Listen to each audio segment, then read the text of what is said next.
ഓം നമ ശിവായ. ഓംകാരം യൂട്യൂബ് ചാനലിലേക്ക് ഏവർക്കും സ്വാഗതം. ഇന്ന് നമ്മൾ പാമ്പൻ പാലം ഒന്ന് കാണാം അല്ലേ.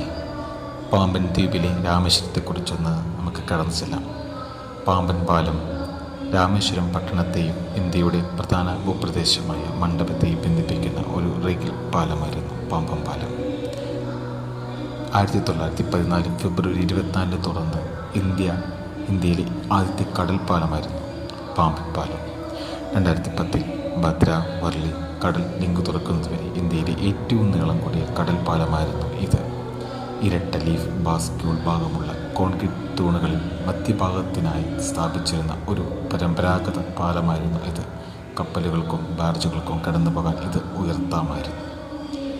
പാമ്പൻ പാലത്തിൻ്റെ മറ്റ് സവിശേഷതകൾ. ചരിത്രം.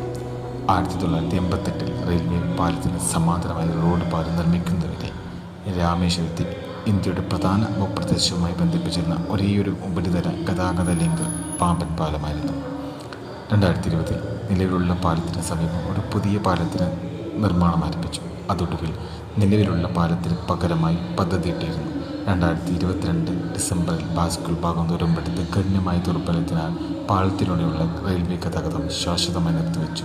ഇത് ഇന്ത്യൻ വൻകരയ്ക്കും പാമ്പൻ ദ്വീപിനും ഇടയിൽ 2.06 കിലോമീറ്റർ 1.28 മൈൽ വീതിയുള്ള ഒരു കടൽ ഇടുക്കിലൂടെയാണ് പാമ്പൻ പാലം റെയിൽവേ പാലം കടന്നു പോകുന്നത്. സമുദ്രാന്തരീക്ഷത്തിൽ നാശമുണ്ടാക്കുന്ന ഒരു സാഹചര്യത്തിലാണ് പാലം സ്ഥിതി ചെയ്യുന്നത്. അതിനാൽ അതിൻ്റെ അറ്റകുറ്റപ്പണി ഒരു വെല്ലുവിളി നിറഞ്ഞ ജോലിയാണ്. ചുഴലിക്കാറ്റ് സാധ്യതയുള്ള ഉയർന്ന കാറ്റ് വേഗതയുള്ള ഒരു മേഖല കൂടിയാണ് പാമ്പൻ പാലം. പാമ്പൻ പാലത്തിനെ കുറിച്ചും നമുക്ക് ഏകദേശം ഒരു രൂപം കിട്ടി. ഇനി നമുക്ക് ഇത് കഴിഞ്ഞ് രാമേശ്വരത്തേക്ക് കടന്നു ചെല്ലുകയാണ്. അതിൽ പ്രധാനപ്പെട്ട എല്ലാ കാര്യങ്ങളും അവിടെയുള്ള നമ്മൾ കാണാൻ പറ്റാത്ത തരത്തിലുള്ള കാഴ്ചകളും അനുഭവങ്ങളും നമുക്ക് ഈ ചാനലിലൂടെ നമുക്ക് കാണാം. എല്ലാവരും ഈ ചാനൽ സബ്സ്ക്രൈബ് ചെയ്യുക, ബെൽ ബട്ടൺ അമർത്തുക. നന്ദി, നമസ്കാരം. ഓം നമ ശിവായ. ഓം നമ ശിവായ. ഓം നമ ശിവായ.